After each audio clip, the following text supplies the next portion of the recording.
Hey, everybody. I hope you are doing well. This is a good topic today, I think, because a lot of us are at a crossroads trying to decide whether we're going to continue with Fannie Mae lending and whether we're going to take the path into portfolio. And honestly, one of the biggest questions I get is how do you know when it's time to make the leap? How do you know when it's time to stop using Fannie Mae and to move into LLC or portfolio lending? So I'm going to go over really the pros and the cons of both avenues and how we compare them and the things to keep in mind you're going to miss out on when you don't use Fannie Mae and the things you're going to gain when you do, but also the negatives of using it. And so, this is really a personal decision. It's a personal preference. And so, as always, our job is to guide you.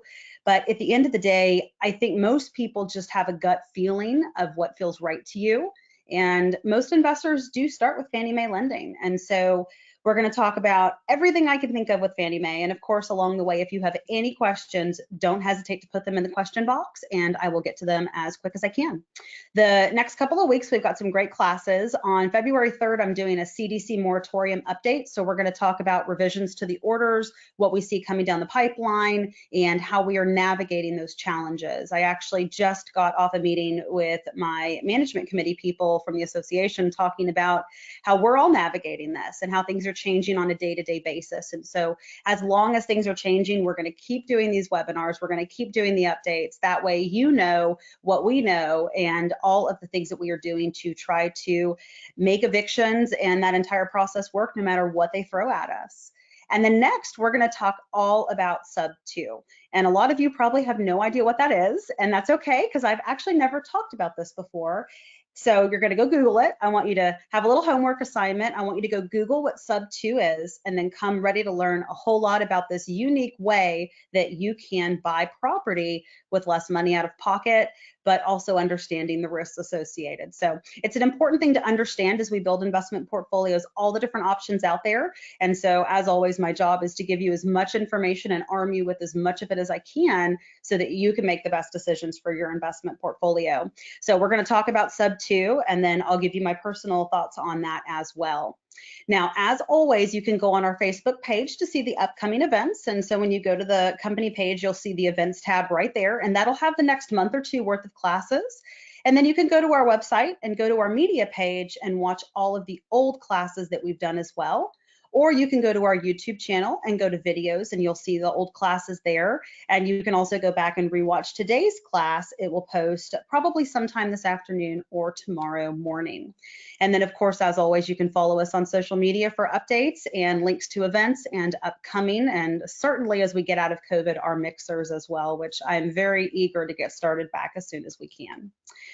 So before I get into the content of today's class, as always, everything I'm going to talk about today is my best guidance based on years of experience as both an investor myself and an owner-operator of an investment and property management firm. We don't have a crystal ball. Everything I'm going to tell you today is my best guidance and my best opinion, but nothing is guaranteed. We are one tool in your toolbox, and we will always do our best to connect you with those who are also going to be part of your team, those who can guide you along your way, the CPA, the attorney, the lenders, all of those who help make your entire investment portfolio successful. We always are going to give our opinion, and sometimes you're going to agree and sometimes you're not, but the one thing I can promise you is that I'm always going to tell you what I think. I'm always going to tell you what I feel is going on in the market and leave it to you to decide what is the best fit for you. And this Fannie Mae class is no exception to that. So let's start with a little bit of background. What is Fannie Mae? So the Federal National Mortgage Association is basically a government-sponsored enterprise. And this was started a really, really long time ago. It actually came out of the Great Depression, and I've put some background here for you, but you've got two government-backed type entities that are the largest that we deal with, and that's Fannie Mae and Freddie Mac. Now, Freddie Mac, you're going to see more on the multifamily side, and some of you who own apartments probably have a Freddie Mac-backed mortgages on those properties. And Fannie Mae basically made this mortgage type available to moderate and low income individuals. And so it isn't that Fannie Mae writes the loans. So that's something that I see people get confused on a lot. You're not going to call Fannie Mae to get a Fannie Mae mortgage. What's going to happen is you're going to contact a mortgage broker or a loan officer and you're going to get a mortgage, and Fannie Mae is going to be the backer of that that loan. And what that means is they are guaranteeing the loan essentially. But a lot of people get confused and think this is a government entity. And so if you're interested in more of the background and how this came to be out of the Great Depression, it really is a fantastic read. You can go to Wikipedia, or I also put the link at the bottom for some other places that you can go to. The biggest takeaway from Fannie Mae lending, and for those of you that have never done an investment property before, the biggest takeaway are three things. Number one, it's the low interest rate, which right now is basically free money, right? So when I talk about free money, I look at what you could borrow money for relative to what you're going to make on that money. So we're talking about Fannie Mae interest rates right now in the low threes, and it is, in my opinion, too cheap. And I'm sure most of you that are in the banking market and in that whole financial world can agree that right now these rates are just too cheap. And it's really quite incredible. You know, I remember when I first started buying investment property when Fannie Mae was in the high sixes, and it's just unbelievable that we're talking about numbers at half of that now.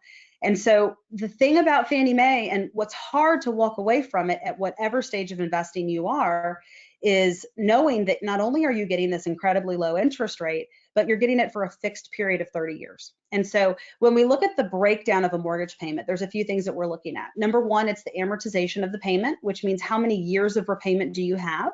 And that's important because the equity or the principal portion of your payment is spread over that time period. So for example, if you have a 30-year amortization, your payment is going to be much lower than if you have a 20-year amortization or a 25-year, which is what a lot of portfolio lenders do. And so when we look at Fannie Mae, that really is your best amortization option, and it's fixed for 30 years. So when you make the leap over to portfolio or commercial lending, often it's only going to be a 5 or 10-year fixed period, and there's either going to be a reset or a balloon. And so when you hear ARM mortgages, which some of you may or may not be familiar with, what that means is that there may still be a 30-year amortization, but the ARM means that that rate is going to adjust. So it can be a 30-year AM in terms of how long it's spread over, but it may adjust more than once every 30 years. So this loan, when you do a Fannie Mae mortgage, you have one loan now and it sits for 30 years. You don't ever have to worry about anything else. And that's one of the great benefits of Fannie Mae. Now, the rate is always going to be a little bit lower with 25% down. But if you're dealing in 2 to 4 family, so when we look at Fannie Mae, they're going to lend on single family, duplex, triplex, or a fourplex, so 1 to 4 family. When you go to a duplex and above, so your duplex, your triplex, and your fourplex, it's always going to be 25% down. But when we're looking at single family, you can actually get in with 20% down and take advantage of a really low rate. And today's current rates, I just spoke with my lender, and we're anywhere from about 3.125 to 3.5. So pretty close to probably what most of us are in our primary mortgages for our actual homestead. So quite incredible. And that's going to be, again, a 30-year amortization, 30-year fixed rate. But again, just keep in mind when you go to that 2 to 4, you're going to be putting 25% down. So one benefit of portfolio here is that you're typically going to get in with 20%, not 25%. Now, let's talk about the 10-door rule, because this is a big one that I think people misunderstand. There is a limit to the number of Fannie Mae mortgages that you can have. And so if you and your spouse were to go buy rental property and you were to put all properties in both names, you could have 10 properties total. But there's this misconception that it's 10 doors. And so a lot of people, they'll call me, they're like, well, I want to take advantage of my 10 doors. And that's actually not the case. It's actually by property or by tax ID or parcel. So what that means is if you buy a duplex and that duplex has one tax ID, one property address, it's one building, and it's sold as one unit, then that actually only counts as one of your 10. But if you buy a duplex with 2 tax IDs that is actually 2 loans, then that counts as 2 doors. So there are ways that properties that may have more than one unit will only count as 1 out of your 10. So keep that in mind. It's not actually the number of doors. Now, there's some great strategies to maximize the number of doors that you can get. One is if you and your spouse, if you're married, can both qualify individually, you can put everything in separate names. And Michael and I, for example, when we used to utilize Fannie Mae lending, that's actually what we did. So we were able to have almost 20 Fannie Mae mortgages instead of having only 10. You need to keep in mind, though, that your primary home, if you have a traditional conventional mortgage, is going to count. And then in our case, we had second homes, and so those counted as well. So you need to make sure when you're doing Fannie Mae that you also calculate other mortgages you might have that would apply towards that count. Now, if you need both incomes to qualify, then that may not be an option for you. And that is another benefit of portfolio lending, because they're looking at the whole package. They don't really care whose name it's in, because everybody's going to guarantee it. And that's just the way that portfolio works, because they're looking at you as a business as opposed to Fannie Mae, who's looking at you as an individual. Now, you also can maximize those 2 to 4 family. And so if you're looking at duplexes or even some fourplexes that only have one tax ID, which is the most common layout, you can do 9 fourplexes at a primary home and have a lot more than 10 doors. So that's a great way to do it as well. And then another strategy that I see people do is utilize Fannie Mae upfront to get into the properties, and then they go and refinance on the back end, either one commercial product with a bunch of properties in it, or maybe they refinance into a portfolio loan individually for Fannie Mae properties and then go back and do Fannie Mae all over again. And then of course you can always sell 1031 and open up spots that way as well. Now, the CARES Act and what has happened with Fannie Mae is one of the things that brings me pause. And I've mentioned this in a lot of classes. And for those of you that have been watching me for more than a year, you know that I was already kind of anti-Fannie Mae before all this happened. And I was really more anti because I feel like having properties in LLCs and working with the portfolio bank day one to build a relationship is the best long-term plan for those looking to maximize number of doors. However, for people who are starting small and who really want cash flow more than anything, and I have people who buy with me who are $50,000 a year income earners, and they're teachers, or they work at a car place, or they work at who knows what type of job, and they're not high net worth individuals. They are only doing this to supplement income and work towards retirement. And when cash flow is so very important, the Fannie Mae mortgage makes a huge difference, because when you go into portfolio, the rates are often going to be a little bit higher. And yes, if you're doing rehab properties, you can capitalize on equity like we talked about a couple weeks ago. But if you're just buying run-of-the-mill new construction and trying to build cash flow, you're not going to be able to find something better than the low interest rate that's fixed with Fannie Mae and the 30-year AM. So you've really got to keep that in mind. The thing that happened in COVID that made things a little more questionable for me is they set a precedence. And the precedence that they set is that if you have a backed mortgage, which is Fannie Mae, Freddie Mac, VA, FHA, if the government is guaranteeing your loan or some government enterprise is guaranteeing your loan, that we then have the right to tell you as the government what you can do with your loan. And to me, it was scary. It was scary for a lot of reasons, because it was an overstep and an overreach that we hadn't seen before.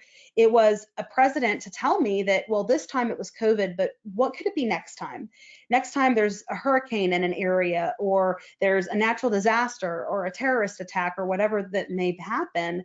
Do they then have the right to tell us what we can and can't do with our property? And so for me, that was a wake-up call. And I'd already been talking about portfolio lending and already been really vocal about the fact that that is the ultimate way to build a portfolio. And then when they told us we couldn't evict Fannie Mae tenants, and they did a complete halt on those, and we were able to evict other properties but not Fannie Mae, it took it to the next level. So, now evictions are back open, and this is all past us, and there is still a 30-day notice requirement. So if you have a tenant to evict, we do have to give them 30 days notice. And so, by having to give a longer notice period, it does mean a slower eviction. But this is a 30-day notice for rent eviction. So if it's just a violation eviction, gray area, we really can probably follow the typical notice terms under our lease. And that is what we have been doing. But it brings me back to this precedence, because if they can halt it completely because they can tell me what I can do with my backed mortgage, what happens next time? And who determines what next time is? Who determines what's crisis enough that they can tell me I can't evict my tenant? And so this is something that we really have to think about. And for someone like me who has a huge portfolio, if 20 doors of my portfolio were Fannie Mae and I had 20 tenants that I can't deal with, that's a problem. So it's a necessary evil, and it's still a very important part of the investment process. But in the back of my mind, do I worry that there could be another thing, that they would halt evictions and that this may become the new norm? Yeah, I could see that. Now, would that cripple the investors of the country? And do I think that that's likely? No. But these are the things that go through my mind when I lay in bed at night thinking, what do I want to talk about next week? And so I think it's important that you understand that there are tons of benefits of Fannie Mae lending. But the biggest negative is you are beholden to the backing on that mortgage. And that is something that none of us had ever really thought of before. I have yet to find someone who called this. I have yet to find someone who said, yeah, this is what's going to happen down the line, that they're going to tell you, got backed mortgage, we're going to tell you when you can and can't evict your tenant, or we're going to tell you when you can and can't charge late fees. Let me hit a couple of these questions. If you purchase a property in your personal name using a Fannie Mae loan, will there be issues if you want to then transfer the property into a land trust or LLC for asset protection? So this is a big tactic that I see used, and there's a lot of gurus out there who talk about this. I would never, ever violate the terms of my mortgage. And I say that to say that you can do whatever you want to do with your title, but at the end of the day, you are in a Fannie Mae personal mortgage, and for you to transfer that title creates issues with your title policy and potentially the due on sale clause of your mortgage. So you will never hear me be an advocate of that. I am by the book. Those of you that have known me a long time, you know I'm black and white. I don't see things in gray. And as an investor, I treat it as a business, and I don't like to play outside the rules. And so no, I would absolutely not do that. But when you refinance a property into portfolio lending, you can refinance it into whatever name you want. Part of refinancing a property includes title insurance. And so if you change the name at that refinance, you're going to be protected with your new title insurance policy anyway that your lender is going to require. Now it says, is it 10 for each spouse at a time or in the life of each person? It is 10 at a time. Many of my early 1031 exchanges were Fannie Mae properties that I 1031 exchanged to build the portfolio, went back into more Fannie Mae financing. And you also can cash out or refinance into Fannie Mae financing. So it doesn't just have to be new purchases. It can actually be on refinances as well. Can you buy as an individual and then as a couple and then double the 10-door rule? So you can buy as an individual, you can buy as a couple, but if both names are on that loan, then the door or the property is going to hit against both of your number 10. So the other piece that I will tell you is if you're going beyond number 4 or number 5, the requirements for reserves that you have to have, the amount of cash you have to have, and some of the debt to income ratios will get more stringent. Now, I have yet to have someone denied that couldn't qualify after the 4th property, but you do want to keep that in mind. I think it goes to either 6 or 9 months of reserve, but that would be a question for your lender. Do you recommend maximum leverage as much as possible in this COVID environment, rent moratoriums? I'll be doing a 1031 into multiple properties, thinking about putting 30 to 45% down instead of 25. Derek, send me an email and I'm going to actually send you a class I taught on this. And I think that will help you understand why putting so much more down hurts the cash flow and your cash on cash returns so much that it's not beneficial. You have to remember, when we went into the last crash, a lot of people and investors with the Prime Plus and all these programs that were out there had zero equity. They were buying investment properties with 100% financing, and so were homeowners. Very, very different market. And then in addition to that, we're here in North Texas, which again, there's no crystal balls, but we have arguably the strongest market in the United States.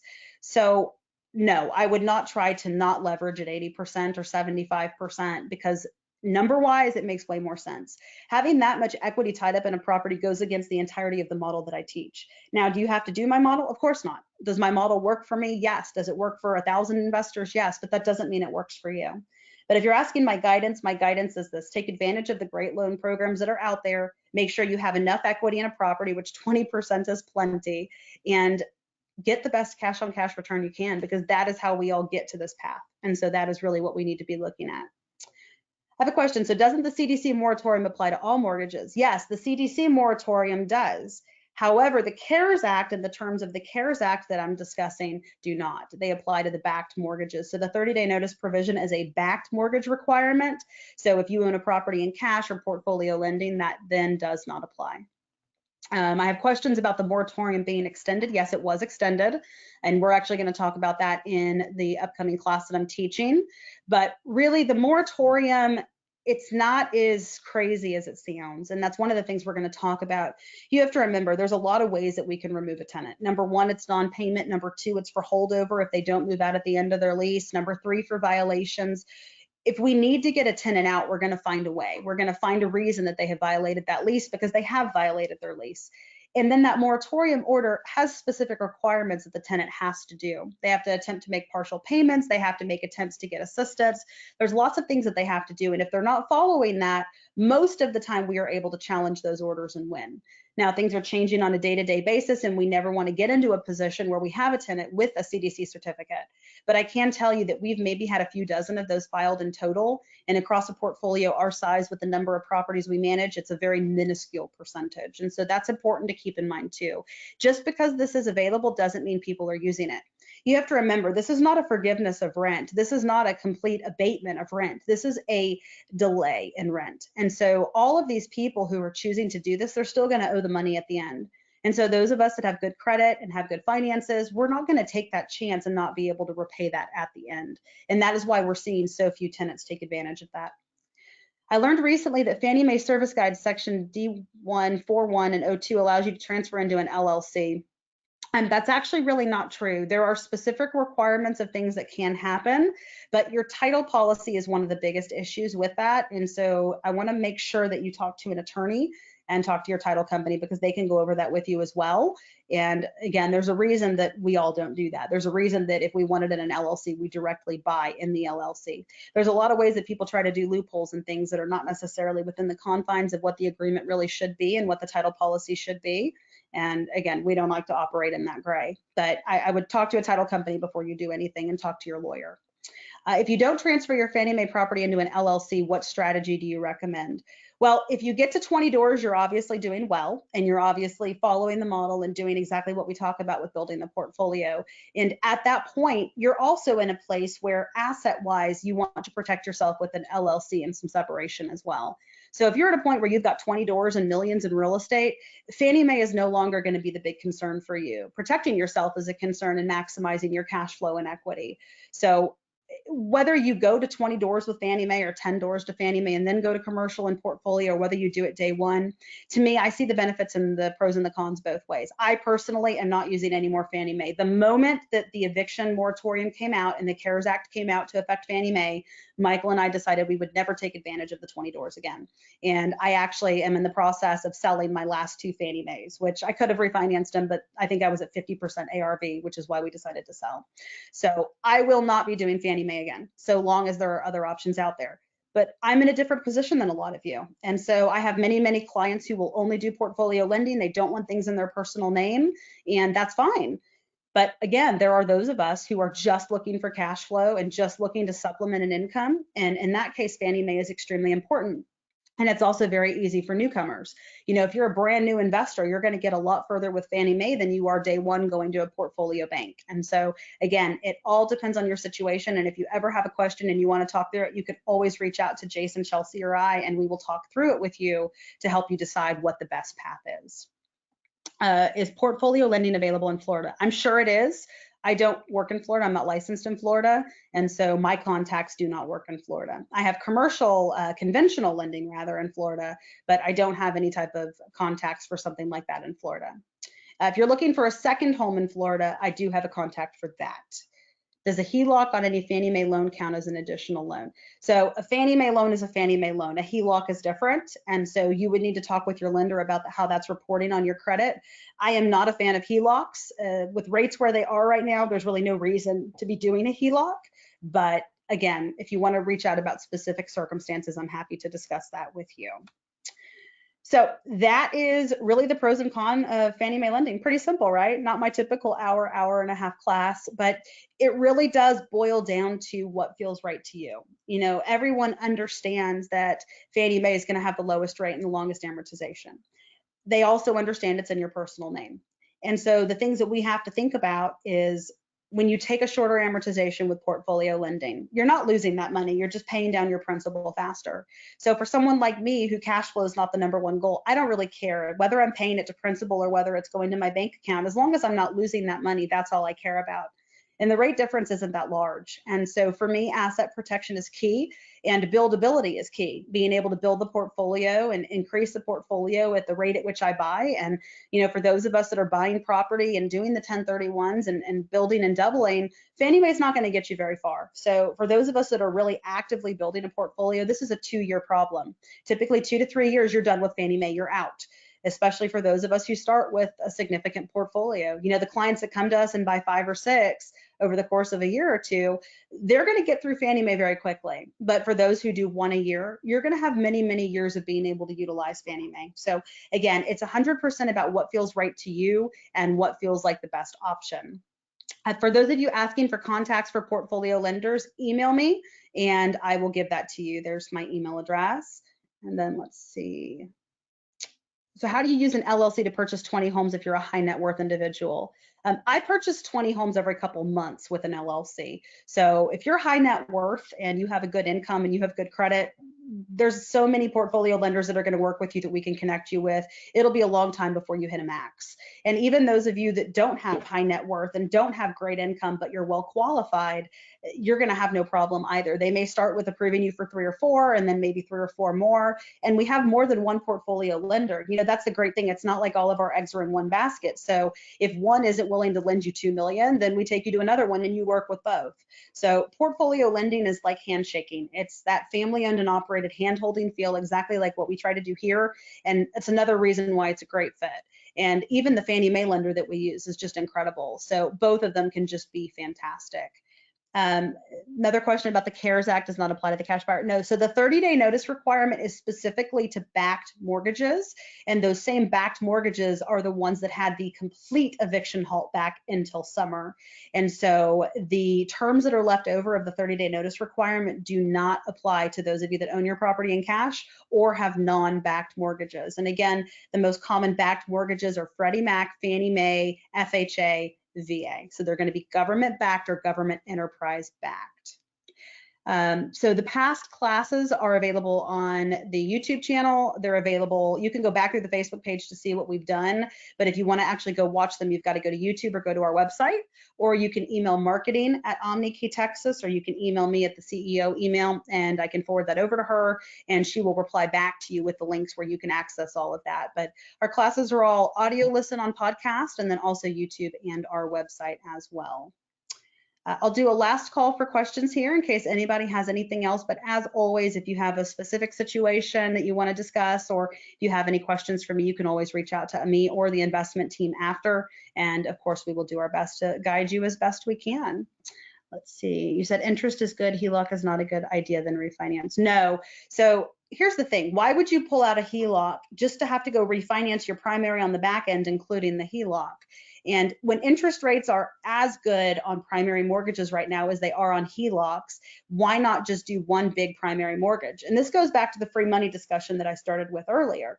If you can do your primary home at 2.6%, then why would you not take money out of your primary home borrowed at 2.6 to go earn 8 to 12% on it? One of the biggest mistakes that I see people make is their largest equity is in their primary home. And often the equity in a primary home is enough to build a portfolio to replace your income. So I am not a big proponent of sitting on a lot of equity in a home unless you're at a point where you have more money than you need. You know, all of us are in different situations. And so some of us do have a lot of equity in our home. I have a lot of equity in my home. But if I needed that equity or I could use that equity to propel myself to the next level or replace a primary income, I would not hesitate to use it if I needed it or if it could make a difference in my investment strategy. So definitely something I recommend you think about, especially with interest rates where they are right now. I refinanced, and for those of you that were on my class last week with the lender and 1031 company and all of that, I talked about this. I refinanced my home about a year and a couple months ago because rates had dropped so much. I'm refinancing it again right now and saving $1,000 a month. That's how low rates are right now. It is free money. So if you can borrow at sub 3% and go make 8 to 12% on your money, why would you not do it? Why would you sit and let that equity go to waste? You will never find something as good as what's available right now. Thank you guys for the positive comments. I appreciate that. Retired, no W-2 income, but with distribution from multifamily as passive investors, is it easy to get a loan? They don't care where your income comes from. They care that you have income, and if you have assets, those will count as well. So actually, a friend of mine just went through my portfolio lender, and he has a good income. He also has some passive income and some equity in that, and had absolutely no problem getting approved. I mentioned last week, I had someone who was a school teacher who made sub $50,000 a year. They had no problem getting approved for 3. So it's about you as an investor. And that's one of the great things about portfolio lending is they're looking at the big picture of you as a business, as opposed to Fannie Mae that's merely looking at what you make. Now, Daniel, the Fannie Mae lender I use, is awesome and he's very creative. And the investors that do his loans and the people that he works with are really, really good. And his underwriters are in-house. And so if you have a little bit of a unique situation, often he can make that work. But generally, if you're unemployed, you have tons of carryover losses, those types of things, portfolio lending is going to be your best bet. And that's going to be the partner that's going to help you propel your portfolio to the next level. And that is why we love building those types of relationships. So I think that's it. If anybody thinks of anything else, let me know. Otherwise, I think we have 5 weeks of straight classes and some great content. And I'm going to say the same thing I said last week. If you have an idea for content you'd like us to cover, please email it to me. A lot of y'all took advantage for that. And hopefully you're seeing that the next 4 classes I'm doing are all things that you guys sent in as recommendations. We love it. So keep sending in what you think would be good to cover. And I would love to get that covered. Let's see, I see a couple more. Can you get a portfolio loan to purchase a package or number of properties at once? Yes, you can. I've actually done that. Just this last year, I bought a package of 8 single families in one portfolio loan. And I think that is the last question. So I hope everybody has a wonderful afternoon. Thank you as always for being part of the OmniKey family and joining me on these classes. I love getting together and doing this. And I look forward to seeing some more great ideas from you guys of classes because I am literally out of ideas. So everybody take care. Y'all have a wonderful weekend and I'll see everybody next week. Bye.